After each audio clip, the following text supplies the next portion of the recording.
The frozen ground cracked under Sarah Mitchell's boots as she knelt beside what should have been just another patch of melting permafrost.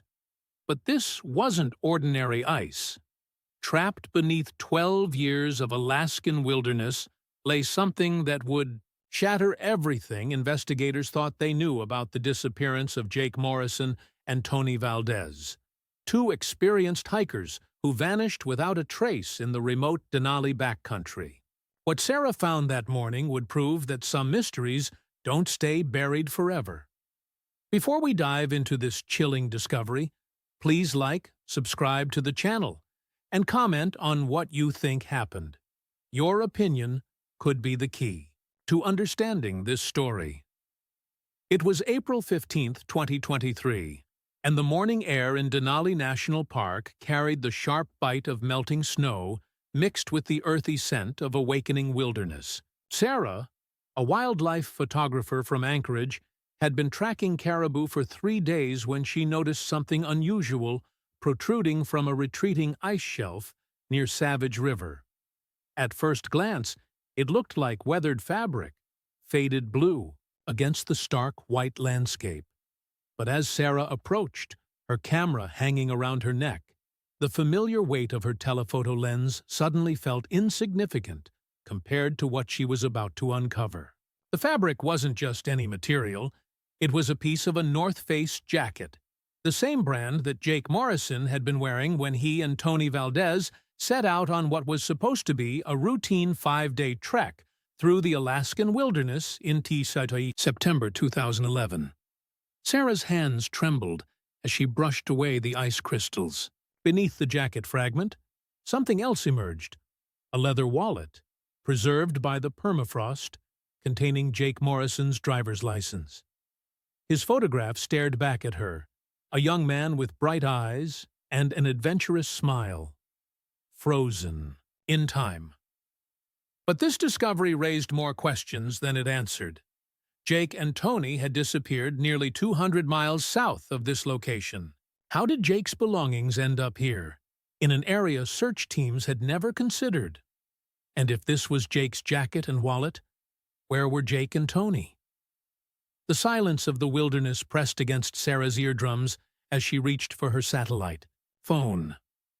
Her numb fingers struggled with the buttons as she dialed the Alaska State Troopers. The call that would reopen a case officially closed for over a decade.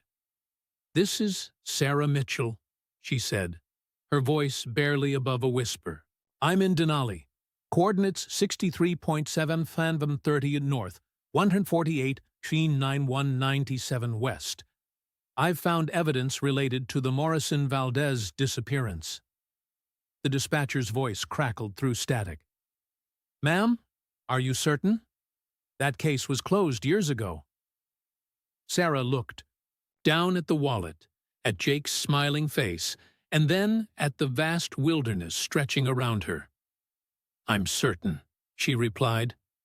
"And I think this is just the beginning." What Sarah didn't know was that her discovery would unravel a conspiracy reaching far beyond 2 missing hikers, a truth so disturbing that it would challenge everything law enforcement thought they knew about the Alaskan wilderness. Detective Marcus Kane had seen enough missing person cases in his 23 years with the Alaska State Troopers to know when something didn't add up. The Morrison-Valdez file had haunted him since 2011, its cold pages filled with dead ends and unanswered questions. Now, as he stood in the sterile, fluorescent lighting of the evidence room, holding Jake Morrison's wallet in his latex-gloved hands, those same questions burned with renewed intensity. The wallet had been transported from Denali in a refrigerated evidence container, its leather surface still bearing the crystalline patterns of permafrost. Kane examined each item methodically. Jake's driver's license, a faded photo of a golden retriever, $43 in cash, and a business card for Arctic Adventure Outfitters, with a phone number that had been disconnected for over a decade.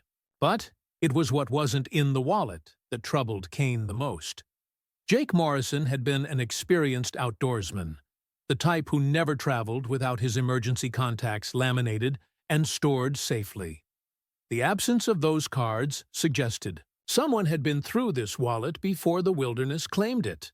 Kane's partner, Detective Lisa Reeves, entered the evidence room carrying a thick manila folder. Her footsteps echoed against the concrete walls as she approached, her expression grave. She had spent the morning reviewing the original case file, refreshing herself on details that had grown cold with time. The original investigation had been thorough, but ultimately fruitless.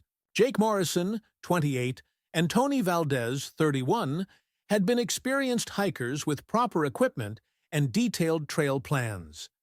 They had checked in at the Savage River Ranger Station on September 12, 2011, planning a 5-day loop trail through the backcountry.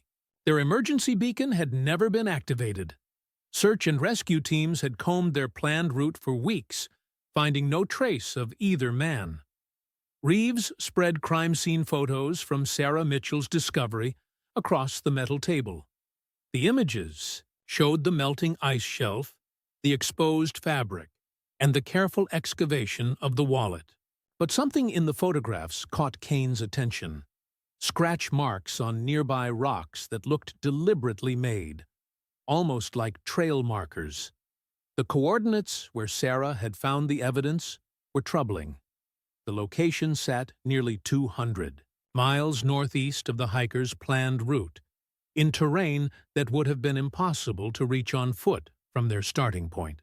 Even more disturbing, the area was known among locals for its proximity to several abandoned mining claims and unmarked airstrips used by bush pilots. Kane traced his finger across the topographical map spread beside the photographs. The discovery? Site sat at the intersection of 3 remote valleys, accessible only by air or by experienced climbers willing to navigate treacherous glacier fields. It was the perfect place to hide something, or someone, that you never wanted found. As evening shadows lengthened across the evidence room, Kane and Reeves faced an uncomfortable truth. Jake Morrison and Tony Valdez hadn't simply gotten lost in the wilderness. Someone had moved Jake's belongings to that remote location for a reason. The question was no longer what happened to 2 missing hikers. The question was, who wanted them to disappear? The Morrison family home in Fairbanks still carried the lingering scent of the pine candles Jake's mother, Patricia, burned.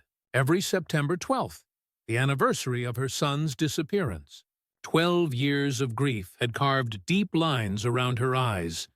But the call from Detective Kane had rekindled something she thought had died with hope: the possibility of answers.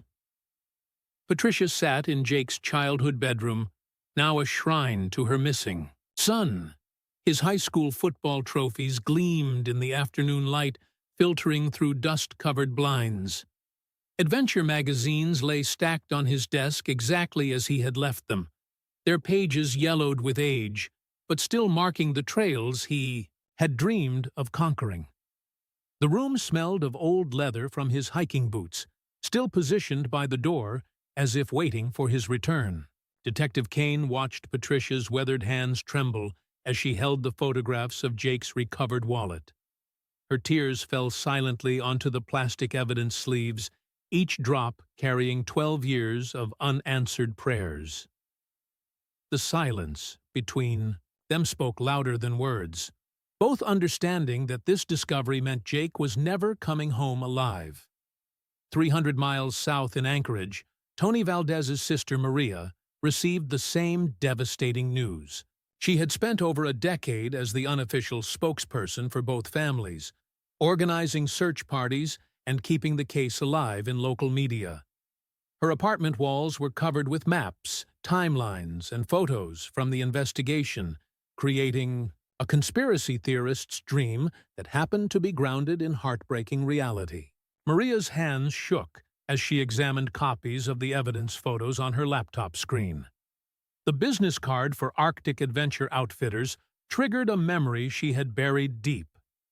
Tony had mentioned that company in passing during their last phone conversation, something about a recommendation from a friend. She had never shared this detail with investigators, dismissing it as unimportant chatter between siblings. Now, that casual mention felt like a crucial piece of a puzzle she had been trying to solve for 12 years. The evening news carried the story of the reopened investigation, and Patricia Morrison found herself once again fielding calls from reporters hungry for sound bites about her family's tragedy. But this time felt different. The questions weren't about hope and faith and never giving up. They were about evidence and leads, and the very real possibility that someone had intentionally harmed her son. Late that night, Patricia pulled out Jake's hiking journal from the nightstand drawer. Its pages contained detailed entries about trails conquered and adventures planned. The final entry, dated September 10, 2011, described his excitement about the upcoming trip with Tony. He had written about their plans to photograph wildlife and test new camping equipment Jake had purchased specifically for the expedition. But buried in earlier entries, Patricia discovered something that made her blood run cold. Jake had written about feeling watched during recent solo hikes, about vehicles that seemed to follow him on remote access roads, about the strange feeling that someone was taking too much interest in his wilderness activities. Had Jake sensed the danger that was waiting for him in the Alaskan backcountry? And if so, why hadn't he trusted those instincts enough to cancel the trip that would cost him his life? As Patricia closed the journal, she realized that her son's own words might hold the key to understanding not just what happened to him, but who was responsible for making sure he never returned from the wilderness he loved so much. The abandoned storefront that once housed Arctic Adventure Outfitters sat like a broken tooth among the weathered buildings of downtown Wasilla. Detective Kane pushed through the creaking door, disturbing a decade's worth of dust that danced in the pale morning light. The smell of mildew and decay filled his nostrils as his boots crunched across broken glass and scattered papers. Behind the cracked counter, water-stained photographs of smiling clients posed with trophy fish and conquered mountain peaks created a ghostly gallery of adventures past. Kane studied each face, searching for any resemblance to Jake Morrison or Tony Valdez, but the images had faded too much to make positive identifications. The business records Kane had obtained from the State Licensing Bureau painted a troubling picture. Arctic Adventure Outfitters had operated under 3 different owners between 2010 and 2012, changing hands with suspicious frequency. The final owner, a man named Rick Dalton, had closed the business abruptly in January 2012, just 4 months after Jake and Tony's disappearance. Kane's investigation into Dalton's background revealed a pattern of failed businesses and questionable associations. Court records showed multiple lawsuits from dissatisfied clients who had paid for guided expeditions that were either canceled at the last minute or conducted by unqualified guides. More disturbing were the complaints filed with the Better Business Bureau about clients who had booked wilderness trips and simply vanished without explanation. The trail led Kane to a storage unit facility on the outskirts of Wasilla, where Dalton had maintained a unit until 2018. The facility manager, a grizzled man named Pete who smelled of motor oil and cigarettes, remembered Dalton well. He described a nervous, twitchy individual who always paid his rent in cash and visited his storage unit only during odd hours. Inside the abandoned storage unit, Kane discovered boxes of client files, equipment catalogs, and financial records that painted a picture of a business operation far more complex than simple wilderness guiding. Flight logs showed regular trips to remote airstrips throughout central Alaska, often carrying passengers whose names didn't match any registered clients. Most disturbing were the manila folders containing detailed dossiers on frequent clients. Information that went far beyond normal booking requirements. The files included background checks, financial records, and what appeared to be psychological profiles. Someone had been carefully selecting specific types of clients for specific types of wilderness experiences. Jake Morrison's file was thicker than most. It contained copies of his hiking permits, detailed maps of his previous solo expeditions, and photographs that had clearly been taken without his knowledge. The images showed Jake at various trailheads and camping sites, sometimes alone, sometimes with friends, all captured by someone who had been following him for months before his disappearance.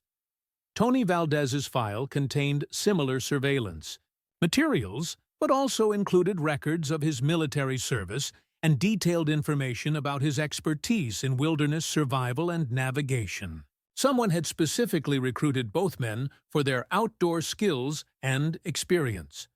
At the bottom of Jake's file, Kane found something that made his investigation take a dramatic turn. A handwritten note in Dalton's shaky writing contained coordinates that matched the exact location where Sarah Mitchell had found Jake's wallet 12 years later. But the date on the note was September 13, 2011. One day after Jake and Tony had checked in at the Savage River Ranger Station for their planned 5-day hike. Someone had known exactly where Jake's belongings would end up before the two men had even been reported missing. This wasn't a search and rescue operation that had gone wrong. This was something that had been planned from the very beginning. The question now wasn't what happened to Jake Morrison and Tony Valdez. The question was what they had been recruited to do in the Alaskan wilderness, and why someone had gone to such elaborate lengths to make sure they never returned to tell anyone about it. The Talkeetna airfield buzzed with the sound of small aircraft engines warming up in the crisp morning air. Detective Kane walked between the hangars, studying the faces of pilots and mechanics who had worked these runways for decades. The aviation community in Alaska was tight-knit, and secrets had a way of staying buried until someone started asking the right questions. Frank Moose Morrison, no relation to the missing Jake, had been flying bush planes for 38 years.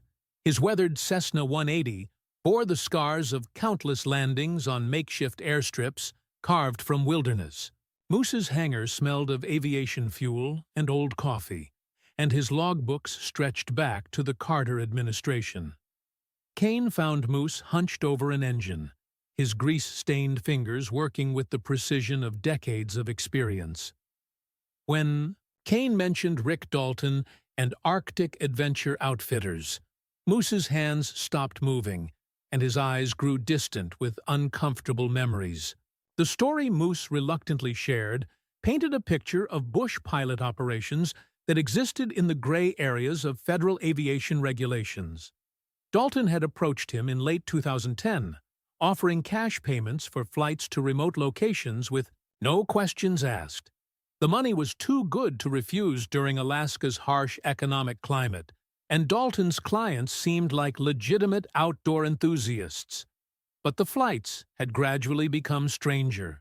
Clients would board the plane with full backpacks and hiking gear, but return trips often carried different passengers or no passengers at all. Dalton would explain these discrepancies as last-minute changes in hiking partners or clients who had decided to extend their wilderness stays. The flight that haunted Moose the most had taken place on September 13, 2011. He had transported two young men, matching Jake and Tony's descriptions, from a staging area near Talkeetna to a remote airstrip in the Brooks Range. The men had seemed nervous but excited, carrying professional-grade camera equipment and discussing plans to document something they described as groundbreaking. Moose never saw those two men again. The return flight 3 days later had carried only Dalton and another man Moose didn't recognize, someone with military bearing and eyes that seemed to catalog every detail of their surroundings. The stranger had remained silent throughout the flight, but Moose remembered the way he studied the wilderness below with the intensity of someone planning future operations. What troubled Moose most was the cargo they had brought back. Instead of the camping gear and photography equipment the original passengers had carried, the return flight contained sealed metal cases that Dalton claimed held geological samples. But the cases were too heavy for rock specimens, and they had been handled with the care reserved for materials that could be dangerous if mishandled. After that flight, Dalton had paid Moose a substantial bonus and made it clear that their business relationship was permanently terminated. Within months, Arctic Adventure Outfitters had closed, and Dalton had vanished from Alaska entirely. Kane's investigation into the remote airstrip where Moose had dropped off Jake and Tony revealed its dark history. The location had been used as a staging area for various illegal operations over the years, from drug smuggling to wildlife trafficking. But geological surveys of the area showed something more valuable than drugs or exotic animals: significant deposits of rare earth minerals that were crucial for military and technology applications. The pieces of the puzzle were beginning to form a disturbing picture. Jake Morrison and Tony Valdez hadn't been victims of a wilderness accident or even a simple murder. They had been recruited for their outdoor expertise and then eliminated after they had served their purpose in what appeared to be an illegal mining operation in protected federal wilderness.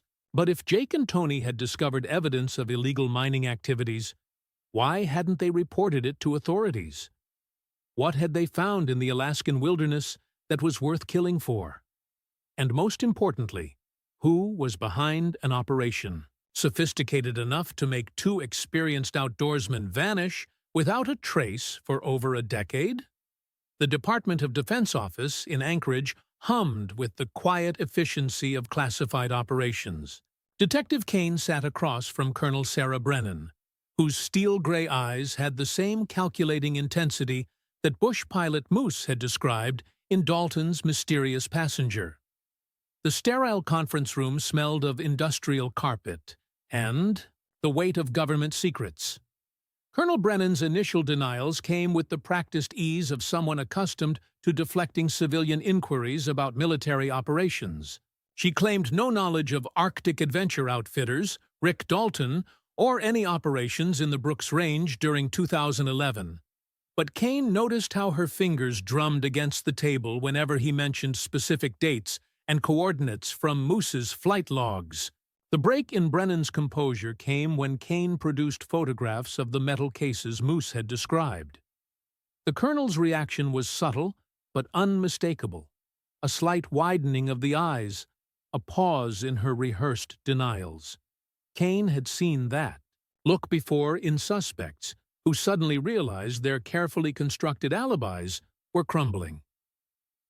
Kane's follow-up investigation revealed that Colonel Brennan had commanded a specialized military unit tasked with securing strategic mineral resources in remote locations. The unit operated under classified authority, conducting surveys and extraction operations that existed in legal gray areas between military necessity and environmental protection. The rare earth mineral deposits Jake and Tony had unknowingly stumbled upon were part of a much larger operation. Intelligence reports from the Pentagon showed growing concerns about China's monopoly on rare earth elements crucial for advanced weapons systems. The military had been quietly identifying and securing domestic sources of these materials, often in locations where traditional mining permits would be impossible to obtain. Jake Morrison and Tony Valdez had been recruited not as innocent hikers, but as skilled outdoorsmen who could navigate remote terrain and document geological features without drawing attention from environmental watchdog groups. Their photography equipment hadn't been intended for wildlife shots. It had been specialized gear for mineral surveying and mapping. But something had gone wrong with the operation. Military communications logs showed a flurry of encrypted messages between Brennan's unit and Pentagon officials during the week of September 12–18, 2011. The messages, heavily redacted even in classified files, referred to a containment breach and asset recovery operations. Kane's military contacts provided additional disturbing details. Jake and Tony hadn't simply been killed to protect military secrets. They had discovered something at the mining site that posed a threat to national security. Evidence of foreign involvement in what was supposed to be a domestic resource protection operation. Satellite imagery from the time period showed unusual activity at the remote Brooks Range location. The images revealed helicopter landing sites, equipment staging areas, and what appeared to be excavation work conducted by personnel who weren't wearing standard U.S. military uniforms. Someone else had been operating in American wilderness, extracting strategic resources under the cover of Colonel Brennan's legitimate military operation. The implications were staggering. Jake Morrison and Tony Valdez had been murdered not just to protect a classified mining operation, but to cover up evidence of foreign espionage and resource theft on American soil. Their deaths had been collateral damage in an international incident that could have triggered a diplomatic crisis if it had become public knowledge. Kane's investigation had uncovered more than a simple murder case. He had stumbled upon evidence of a conspiracy that reached from the Alaskan wilderness to the highest levels of military command, involving foreign agents, classified operations, and the systematic elimination of American civilians who had witnessed activities that officially never existed. But Colonel Brennan's nervous behavior suggested that even she didn't know the full scope of what had happened in 2011. If a military officer with classified clearance was afraid to discuss the case, then Kane was dealing with forces powerful, enough to make experienced investigators disappear just as completely as Jake Morrison and Tony Valdez. The question was no longer who had killed the two hikers. The question was whether Kane himself would survive long enough to expose the truth about what had really happened in the Alaskan wilderness 12 years ago. The coffee shop in downtown Anchorage seemed an unlikely place for international espionage, revelations, but Detective Kane had learned that truth often emerged in the most ordinary settings. Across from him sat Dr. Elena Vasquez, a former State Department intelligence analyst whose haunted eyes suggested she carried secrets that had cost her more than just her government career. Dr. Vasquez had reached out to Kane through encrypted channels after news of the reopened Morrison-Valdez investigation had spread through Alaska's law enforcement community. Her message had been cryptic but urgent. She possessed information about foreign operations in Alaska that connected directly to the missing hikers' case. The story she reluctantly shared painted a picture of international resource theft that made Colonel Brennan's military operation look like a minor bureaucratic infraction. During her tenure analyzing intelligence from the Pacific Rim, Vasquez had identified a sophisticated Chinese operation targeting strategic mineral deposits throughout Alaska and northern Canada. The operation, codenamed Arctic Harvest, CTNTR classified intelligence reports, had been running for over a decade. Chinese operatives, working through shell companies and corrupt American intermediaries, had been systematically mapping and extracting rare earth elements from protected wilderness areas across North America. Rick Dalton hadn't been just a failed businessman running a sketchy adventure outfitting company. He had been a recruited asset, paid by Chinese intelligence to provide cover for mineral surveying operations disguised as wilderness expeditions. His clients hadn't been adventure seekers. They had been foreign operatives conducting geological assessments of American strategic resources. Jake Morrison and Tony Valdez had been recruited for their expertise, but they had also been unwitting witnesses to activities that violated numerous federal laws and international treaties. Their photography equipment had inadvertently documented Chinese extraction operations that were removing millions of dollars worth of rare earth minerals from American soil. The evidence Jake and Tony had gathered would have exposed not just illegal mining, but a systematic pattern of resource theft that threatened American strategic interests.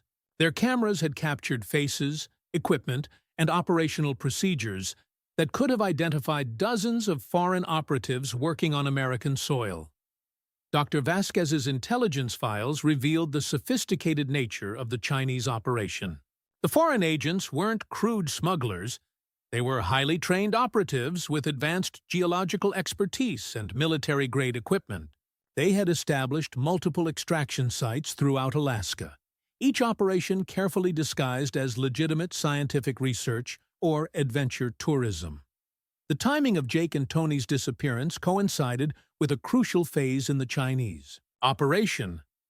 Intelligence intercepts showed that foreign operatives had been preparing to extract their most valuable haul yet, a concentrated deposit of rare earth elements worth over $50 million on the international black market.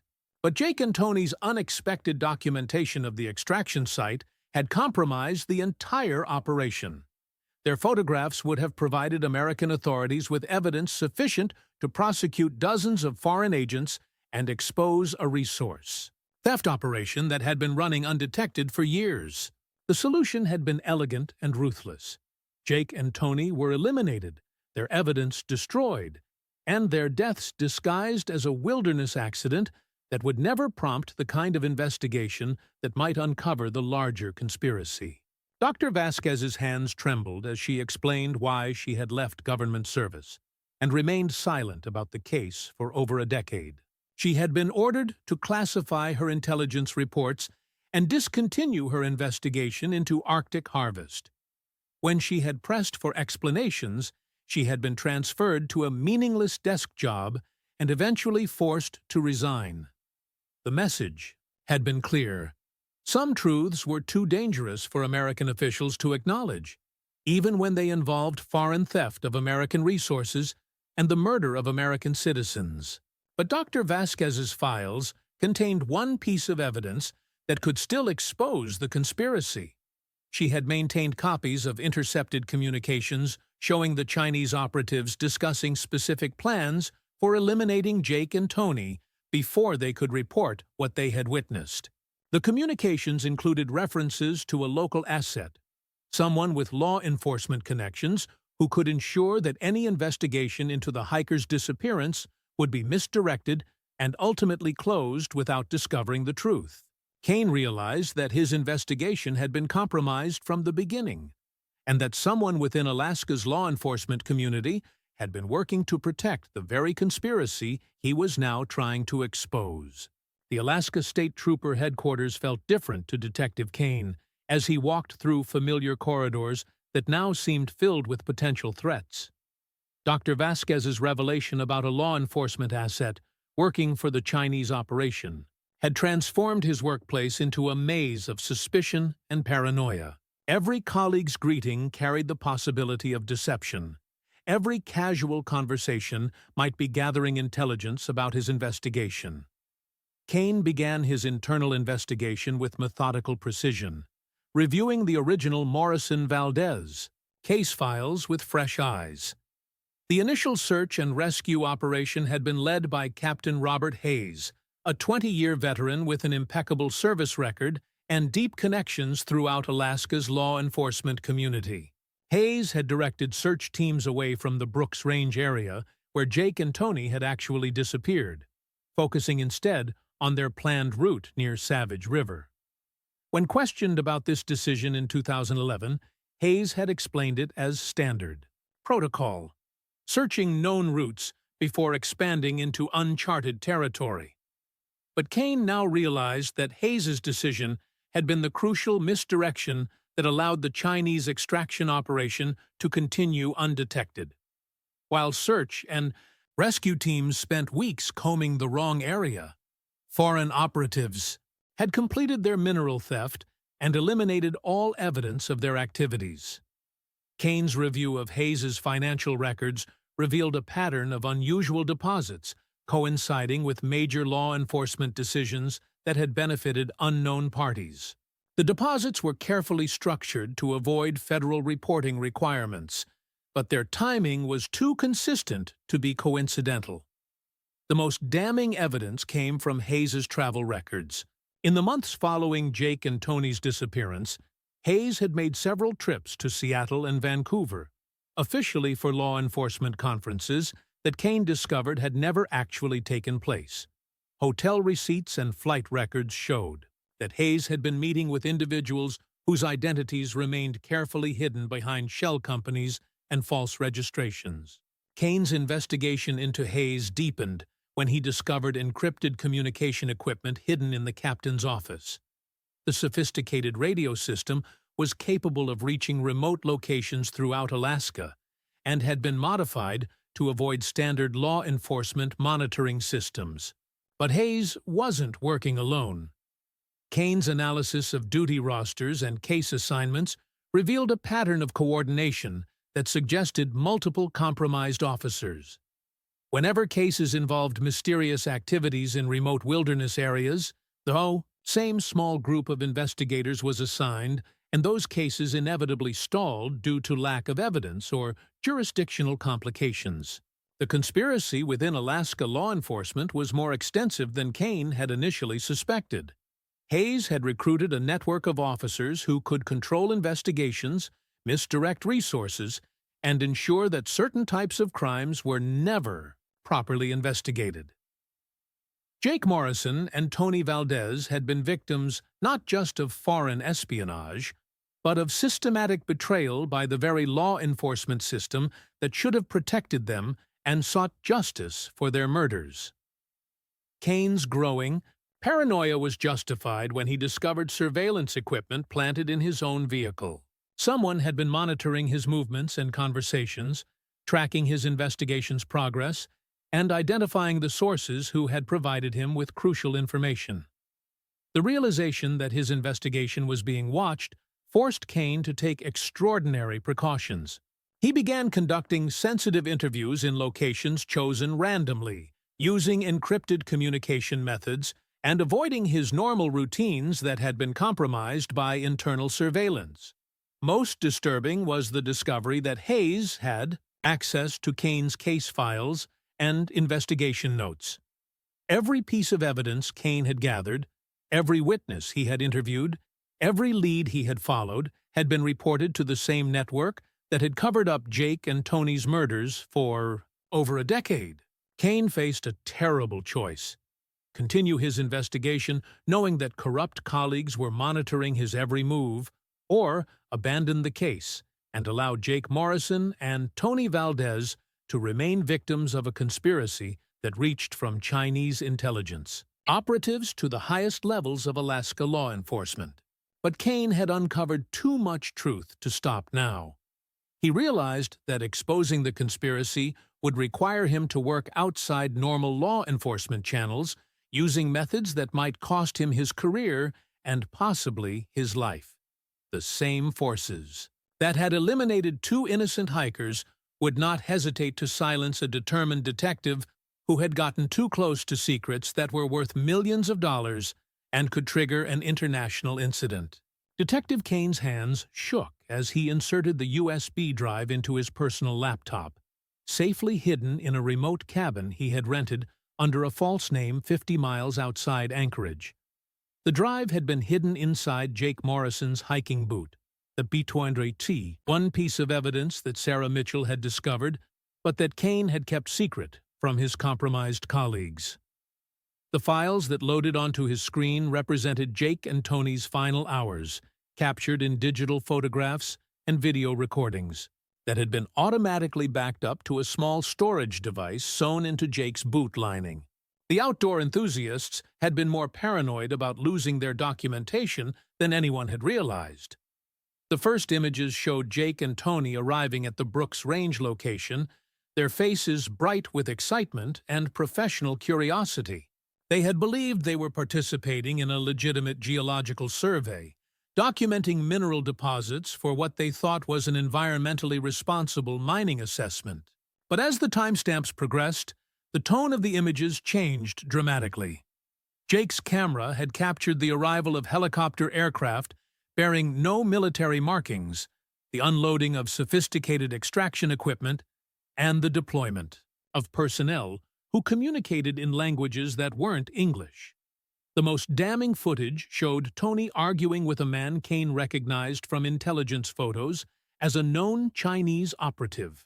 Tony's military background had made him suspicious of operational security breaches, and he had begun questioning why foreign nationals were involved in what was supposed to be an American resource assessment. Jake's final video recordings were taken from a concealed position, showing Tony being forcibly restrained while the extraction operation continued around them. The audio captured Tony's desperate attempts to negotiate their release, his voice growing increasingly desperate as he realized their true situation. The evidence revealed that Jake and Tony had spent their final hours documenting everything they could about the illegal mining operation. Even after they understood the danger they were in, they had continued gathering evidence that could expose the conspiracy and bring their killers to justice. But the most shocking revelation came in Jake's final video entry, recorded while he was hiding in an equipment storage area. His whispered narration described overhearing conversations between Chinese operatives and American military personnel who were coordinating the extraction operation. Colonel Brennan hadn't been trying to stop the foreign resource theft. She had been facilitating it. The classified military operation had been a cover story designed to provide legal justification for foreign operatives to access protected American wilderness areas. Jake's hidden recording captured Brennan discussing payment schedules and future extraction sites with Chinese intelligence officers. The American military had been paid millions of dollars to provide cover for systematic resource theft that violated numerous federal laws and international treaties. The scope of the conspiracy was staggering. It wasn't just Chinese agents stealing American resources. It was American military officers selling access to their own country's strategic materials for personal profit. Kane realized that Jake and Tony's murders hadn't just been about covering up illegal mining. They had been eliminated because they had witnessed evidence of treason by American military personnel who were betraying their own country for foreign payments. The evidence cache contained detailed photographs of extraction equipment, GPS coordinates of multiple mining sites, and recorded conversations that would be sufficient to prosecute dozens of conspirators for crimes ranging from murder to espionage to treason. But Kane also discovered something that chilled him to the bone. Jake's final video entry included his realization that their adventure outfitter contact, Rick Dalton, had been working with law enforcement officers to identify suitable witnesses who could be eliminated after serving their purpose. Jake had recognized Captain Hayes from photographs in Dalton's possession. Photographs that showed Hayes meeting with Chinese operatives and American military personnel involved in the illegal extraction operations. The young man's final words were a desperate message to anyone who might eventually discover his recordings. He had hidden the evidence drive in his boot, specifically because he hoped it would eventually be found and used to expose the conspiracy that was about to cost him and Tony their lives. Kane now possessed the evidence that could bring justice for Jake Morrison and Tony Valdez. But he also held proof of crimes that reached the highest levels of American military and law enforcement institutions. The question was whether he could expose the truth before the same conspiracy that had killed two innocent hikers could silence him permanently. The morning mist hung low over the remote cabin as Detective Kane finished encrypting the final copies of Jake Morrison's evidence files. His hands moved with practiced efficiency, but his eyes constantly shifted to the windows, watching for any sign of the vehicles he knew would eventually find him. The conspiracy he had uncovered was too valuable to allow a single detective to threaten its existence.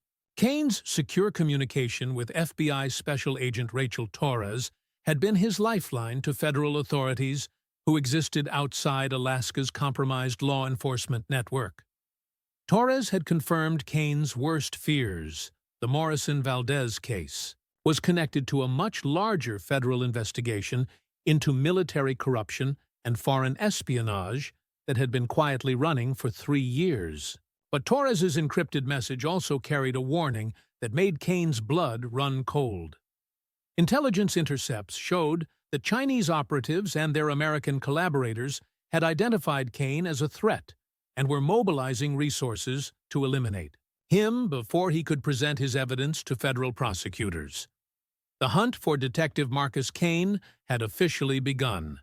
Kane's survival training from his early days as a state trooper served him well as he abandoned the cabin and disappeared into the Alaskan wilderness. He carried minimal supplies, but maximum evidence, with encrypted copies of Jake's recordings stored on multiple devices hidden throughout his emergency gear. His pursuers weren't ordinary criminals. Intelligence. Reports suggested that Chinese military operatives trained in wilderness tracking had been deployed to Alaska specifically to eliminate Kane and recover the evidence that could expose decades of illegal activities. Kane's first indication that he was being hunted came through his radio scanner, picking up encrypted communications between aircraft conducting search patterns over the region where he had abandoned his vehicle. The search teams were using military-grade equipment and coordination methods that far exceeded normal law enforcement capabilities. The terrain that had claimed Jake Morrison and Tony Valdez 12 years earlier now offered Kane his only chance of survival. His knowledge of remote wilderness areas and survival techniques had been honed through years of search and rescue operations, but he was being tracked by professionals whose training exceeded his own. Kane's movement through the wilderness was hampered by the need to avoid established trails and known camping areas where tracking teams would concentrate their efforts. He navigated by landmarks and compass readings, staying in terrain too rugged for helicopter operations while remaining within communication range of cell towers that could relay his evidence to federal authorities. The psychological pressure of being hunted through the same wilderness where two innocent men had been murdered 12 years earlier weighed heavily on Kane's mind. Every snapping branch could signal approaching danger. Every distant aircraft sound might represent his final moments of freedom. But Kane carried something Jake and Tony hadn't possessed: the knowledge that federal authorities were expecting his evidence and would investigate thoroughly if he disappeared. His encrypted communications with Agent Torres had established protocols that would trigger automatic evidence release if Kane failed to check in at predetermined intervals. The evidence that Jake Morrison had died trying to preserve would finally see justice, regardless of whether Kane survived to present it personally. The conspiracy that had operated in shadows for over a decade was about to be exposed by the determination of three men who had refused to let murder and treason go unpunished. As Kane settled into a defensive position among the rocks and sparse vegetation of the Alaska Range, he realized that his survival might determine not just justice for Jake and Tony, but the exposure of a conspiracy that threatened American security interests throughout the Arctic region. The hunt for Detective Marcus Kane had become the final chapter in a story that began with two missing hikers and had evolved into a battle between American law enforcement and foreign operatives who would kill to protect their illegal operations on American soil. The sound of approaching helicopters echoed across the mountain valley as Detective Kane pressed himself against the cold granite outcropping that had become his final defensive position.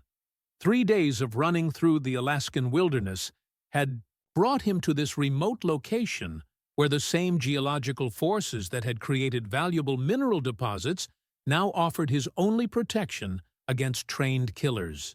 Kane's encrypted satellite phone showed 17 missed calls from FBI Special Agent Torres, each one representing a failed check-in that had triggered additional federal response protocols. By now, Torres would have received automatic uploads of Jake Morrison's evidence files and would be coordinating with federal prosecutors to issue arrest warrants for everyone involved in the conspiracy. But Kane realized that the hunters closing in on his position weren't concerned about legal consequences. They were conducting a cleanup operation designed to eliminate the last witness who could provide first-hand testimony about crimes that reached the highest levels of American military and intelligence communities. The approaching aircraft carried operatives who had already committed treason and murder. Adding one more law enforcement killing to their crimes would be seen as a necessary cost of protecting an operation worth hundreds of millions of dollars. Kane's position among the rocks provided excellent defensive cover, but his ammunition was limited, and his pursuers had overwhelming tactical advantages. The same terrain features that concealed him from helicopter observation also limited his escape routes and communication options. The irony wasn't lost on Kane that he was making his final stand in wilderness that closely resembled the area where Jake Morrison and Tony Valdez had been murdered 12 years earlier. The Alaskan landscape that attracted adventurers and outdoor enthusiasts had become a killing ground for anyone who witnessed activities that officially didn't exist. Kane's radio crackled with intercepted communications between his pursuers, revealing the sophisticated coordination of their operation. Chinese operatives were directing American military personnel in a search pattern designed to drive Kane toward a predetermined location where he could be eliminated with minimal evidence. But Kane had prepared for this possibility. Hidden among the rocks around his position were motion-activated cameras that would record anything that happened in the area. If Kane was killed, the circumstances of his death would be documented and automatically transmitted to federal authorities through satellite uplinks. The evidence that Jake Morrison had died trying to preserve would be combined with documentation of Kane's murder to create an unbreakable case against the conspiracy. Even death wouldn't prevent justice from being served. Kane's thoughts turned to Patricia Morrison and Maria Valdez, the family members who had spent 12 years wondering what had happened to their loved ones. His investigation had finally provided them with answers, even if those answers were more horrifying than anyone had imagined. Jake and Tony hadn't died in a wilderness accident or even a simple murder. They had been killed as part of a systematic campaign to protect foreign theft of American resources, facilitated by corrupt military officers who had betrayed their own country for personal profit. The sound of approaching footsteps on loose rock indicated that Kane's hunters had left their helicopters and were closing in on foot. Their movements were coordinated and professional, suggesting military training and combat experience that far exceeded Kane's law enforcement background. Kane checked his weapon one final time and reviewed the encrypted message he had prepared for automatic transmission if his vital signs stopped registering on his satellite emergency beacon. The message contained GPS coordinates of every illegal mining site documented in Jake's evidence, along with detailed information about each conspirator's role in the operation. As shadows of armed figures began moving among the rocks around his position, Kane realized that his investigation had accomplished something more important than his own survival.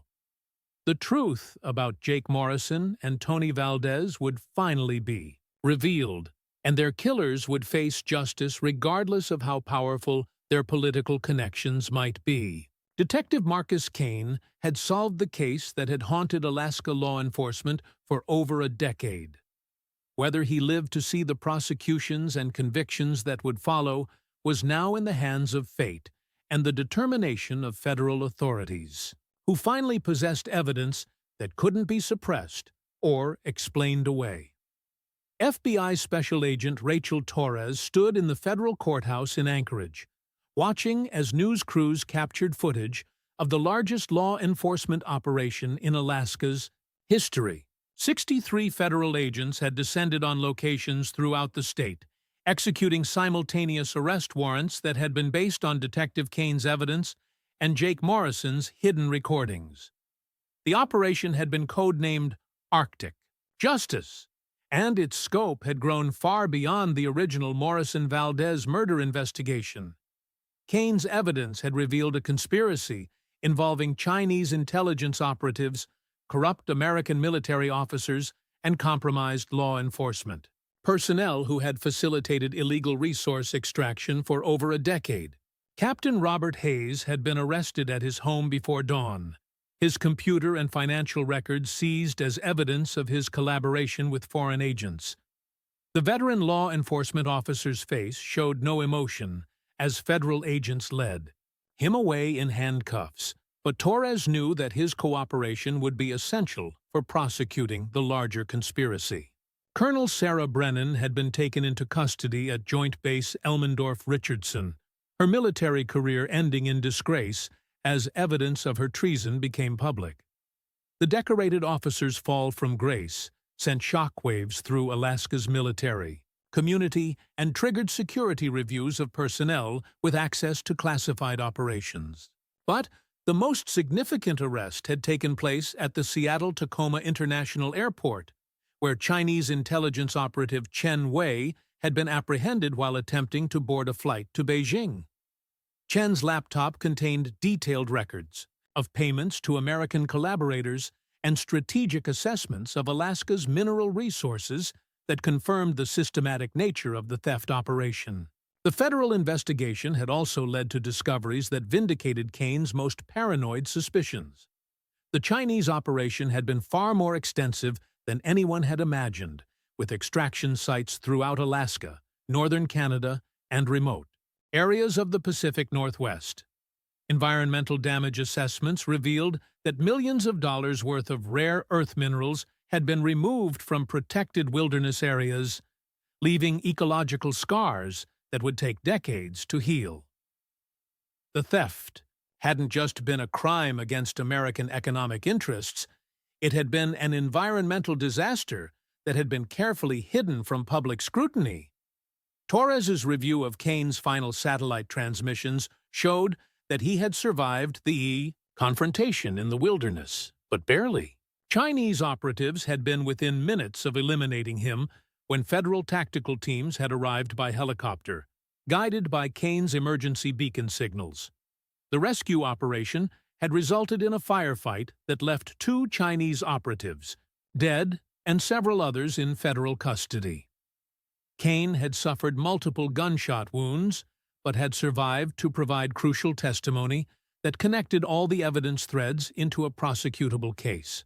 Recovery teams had also located the remains of Jake Morrison and Tony Valdez at a remote location in the Brooks Range, finally providing their families with the closure they had sought for over 12 years.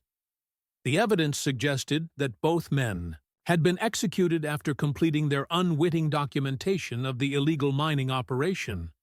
The discovery of their bodies, along with additional equipment and personal effects, provided forensic evidence that corroborated Jake's hidden recordings and established the timeline of events that had led to their murders. Federal prosecutors were preparing charges that ranged from murder and conspiracy to espionage and treason. The case was expected to result in life sentences for the American collaborators and death sentences for the Chinese operatives who had killed American citizens on American soil.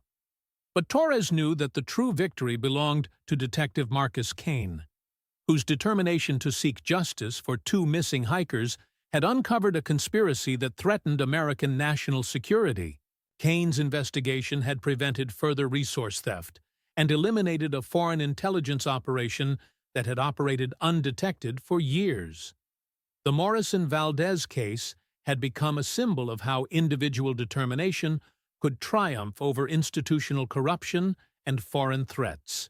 Jake Morrison's hidden evidence had finally achieved its purpose, bringing justice for his own murder and exposing crimes that reached the highest levels of American government and military institutions.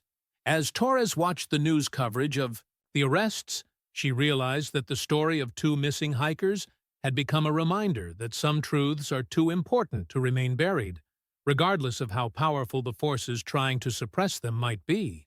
The federal courthouse in Seattle buzzed with international media attention as the trial that would become known as the Alaska Conspiracy Case entered its final week. Patricia Morrison sat in the front row of the gallery, clutching a photograph of her son Jake while watching prosecutors present evidence that had taken 13 years to finally see daylight. The prosecution's case had been built on the foundation of Jake Morrison's hidden recordings, Detective Kane's investigation, and testimony from conspirators who had accepted plea bargains in exchange for cooperation. The evidence painted a picture of systematic betrayal that had shocked even experienced federal prosecutors. Captain Robert Hayes had been the first to break, providing detailed testimony about his recruitment by Chinese intelligence operatives and his role in misdirecting investigations that might have uncovered the illegal mining operations.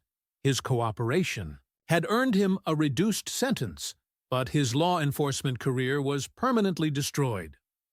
Colonel Sarah Brennan had maintained her innocence longer, claiming that her coordination with Chinese operatives had been authorized by classified military directives. But phone records and financial evidence had ultimately proven that she had been paid millions of dollars for providing access to protected American wilderness areas. The defense attorneys had attempted to portray their clients as patriots who had been conducting legitimate intelligence operations designed to protect American strategic interests.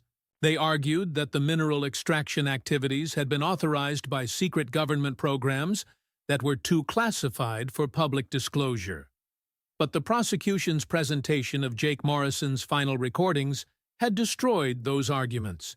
Jake's hidden camera had captured clear evidence of Chinese operatives discussing their theft of American resources and their plans to eliminate witnesses who could expose their operations.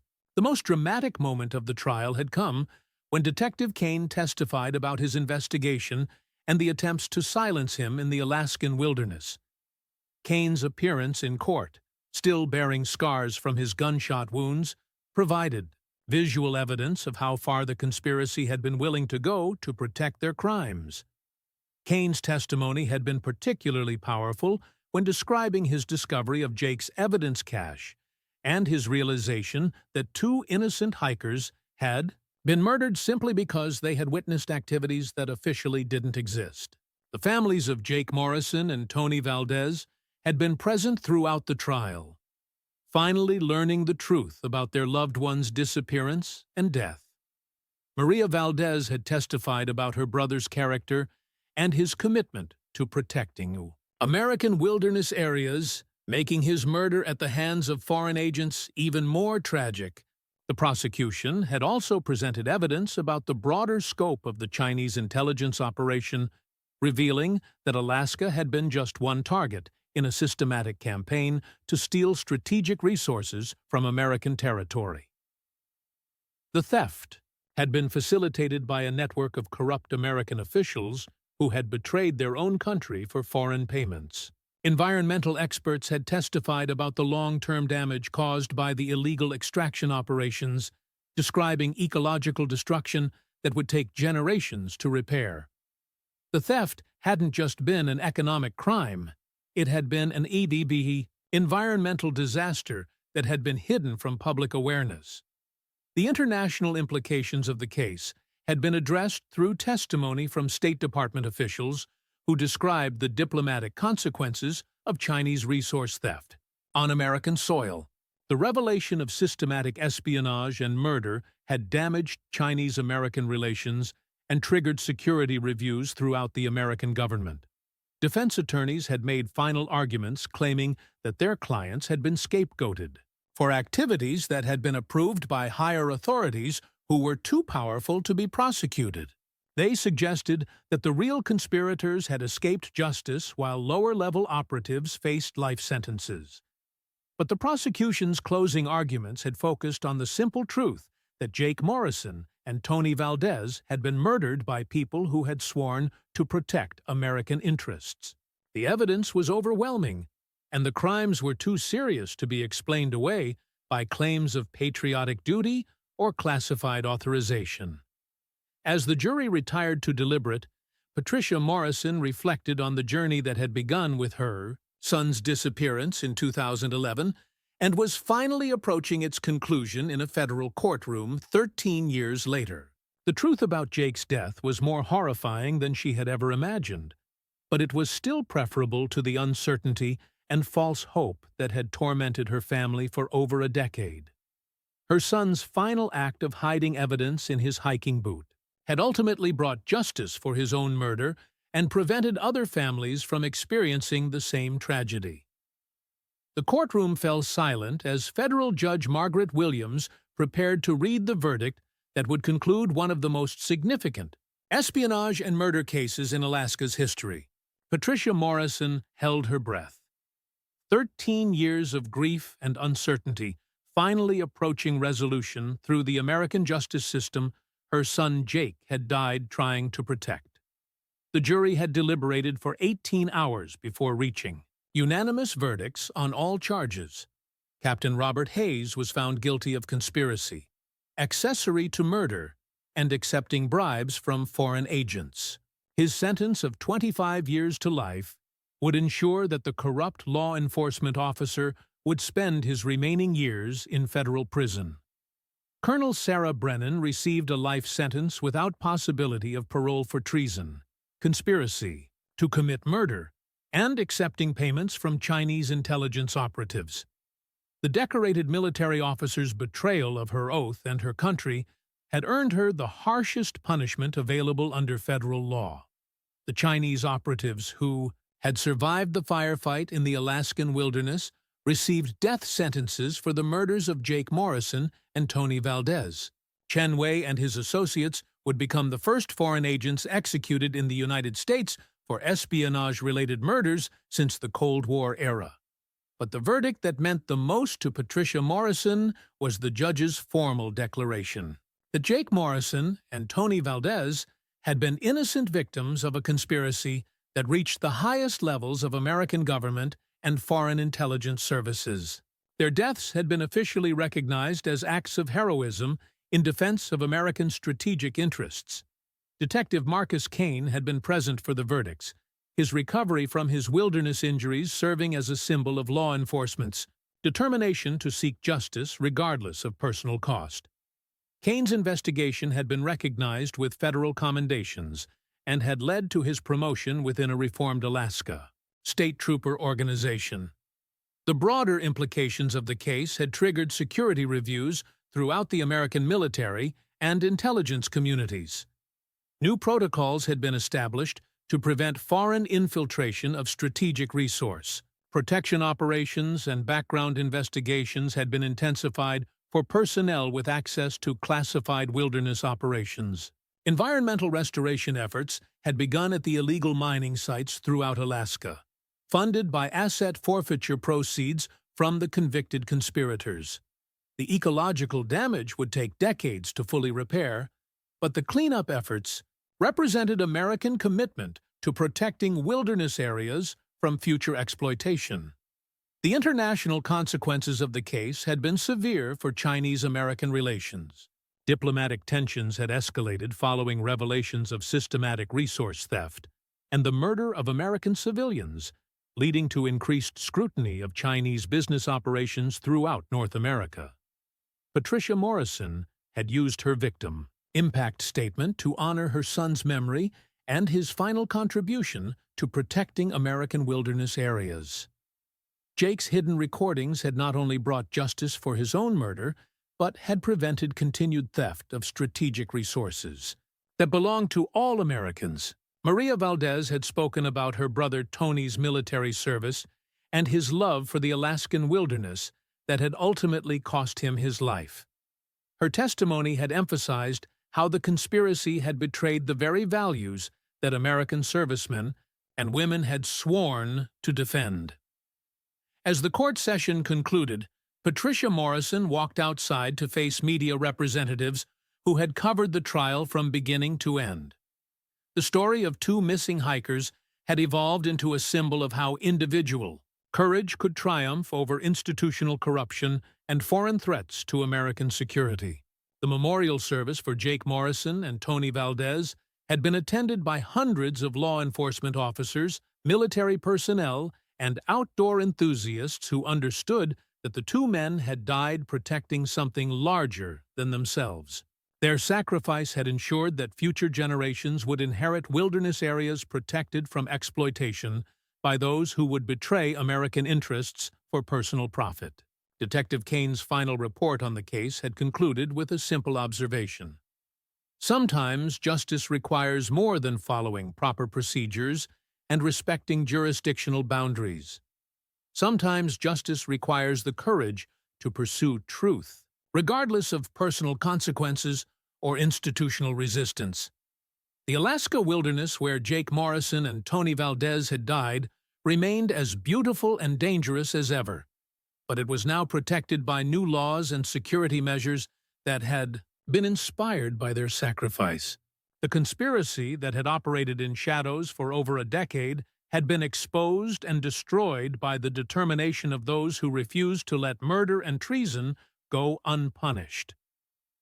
As Patricia Morrison drove away from the courthouse, she carried with her the knowledge that her son's final act of courage had achieved something that would last far beyond his own life. Jake Morrison's hidden evidence had brought justice not just for his own murder, but for crimes against America itself. Some secrets are too important to stay buried forever, and some truths are worth dying to protect. If this story left you as impacted as it did me, don't forget to like, subscribe to the channel, and comment your opinion below. Each comment is like a new piece that can help unravel other mysteries like this one.